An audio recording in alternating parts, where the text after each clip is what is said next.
ನಮಸ್ತೆ ಟಿವಿ 20 ಕನ್ನಡ ವಾಹಿನಿಗೆ ಸ್ವಾಗತ. ಕಳೆದ 9 ದಿನಗಳಿಂದ ರೈತರ ಕಬ್ಬಿಗೆ ನ್ಯಾಯಸಮ್ಮತ ಬೆಲೆ ಪ್ರತಿ ಟನ್ ಕಬ್ಬಿಗೆ 3,500 ರೂಪಾಯಿ ನೀಡಬೇಕು ಅಂತ ರೈತಪರ ಸಂಘಟನೆಗಳು ಹೋರಾಟ ಮಾಡಿದ್ರು. ಕೊನೆಗೆ ಸರ್ಕಾರ ರೈತರಿಗೆ ಪ್ರತಿ ಟನ್ಗೆ 50 ರೂಪಾಯಿ ಹಾಗೂ ಕಾರ್ಖಾನೆಗಳಿಂದ 3,250 ರೂಪಾಯಿ ಸೇರಿ 3,300 ರೂಪಾಯಿ ದರ ನಿಗದಿಪಡಿಸಿತು.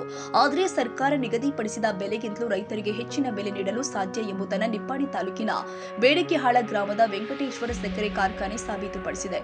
ರೈತರ ಹಿತದೃಷ್ಟಿಯಿಂದಾಗಿ ಸನ್ 2025-26ನೇ ಕಬ್ಬು ನುರಿಸುವ ಹಂಗಾಮಿಗೆ ಕಾರ್ಖಾನೆ ಮಾಲೀಕರು ಆದ ಸ್ವರೂಪ ಮಹಾದೇವರಾಯ್ ಮಹಾಡಿಕ ಹಾಗೂ ವ್ಯವಸ್ಥಾಪಕರು ಸೇರಿ ಪ್ರಸಕ್ತ ಹಂಗಾಮಿನಲ್ಲಿ ಕಬ್ಬು ಪೂರೈಸುವ ರೈತರಿಗೆ ಪ್ರತಿ ಟನ್ಗೆ 3,350 ರೂಪಾಯಿ ದರ ಘೋಷಣೆ ಮಾಡಿ ರಾಜ್ಯದಲ್ಲಿನ ಸಕ್ಕರೆ ಕಾರ್ಖಾನೆಗಳಿಗೆ ಮಾದರಿಯಾಗಿದೆ ಹಾಗೂ ಸರ್ಕಾರ ನೀಡುವ 50 ರೂಪಾಯಿ ದರ ಘೋಷಣೆ ಮಾಡಿ ರಾಜ್ಯದಲ್ಲಿನ ಸಕ್ಕರೆ ಕಾರ್ಖಾನೆಗಳಿಗೆ ಮಾದರಿಯಾಗಿದೆ. ಅಷ್ಟೇ ಅಲ್ಲ, ರೈತರ ಹಿತ ಕಾಪಾಡಬೇಕಾಗಿದೆ.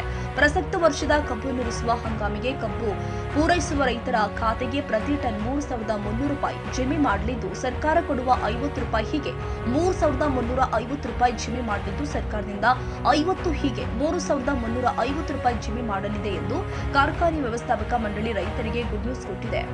Bureau report, Mahavir Chinchane, TV 20 Kannada, Nippani.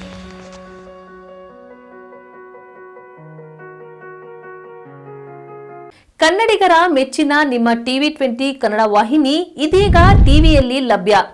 Karnataka ಮತ್ತು ದೇಶ ವಿದೇಶದ 360 ಡಿಗ್ರಿ ಸುದ್ದಿ ವಿವರವನ್ನ ಪಡೆಯುವುದಕ್ಕೆ ಟಿವಿ 20 ವಾಹಿನಿಯನ್ನು ಲೈಕ್ ಮಾಡಿ, ವಿಡಿಯೋಗಳನ್ನು ಶೇರ್ ಮಾಡಿ, ಕಮೆಂಟ್ ಮಾಡಿ, ಸಬ್ಸ್ಕ್ರೈಬ್ ಮಾಡಿ. HCN ಕೇಬಲ್ 842 ನಂಬರ್ನಲ್ಲಿ ಹುಕ್ಕೇರಿ ತಾಲೂಕು ಹಾಗೂ ಸಂಕೇಶ್ವರದ ಸುತ್ತಮುತ್ತಲಿನ ಹಳ್ಳಿಗಳಲ್ಲಿ ಲಭ್ಯ. PCN ಕೇಬಲ್ 129 ನಂಬರ್ನಲ್ಲಿ ಹಾರುಗೆರೆ ಸುತ್ತಮುತ್ತಲಿನ ಹಳ್ಳಿಗಳಲ್ಲಿ ಲಭ್ಯ.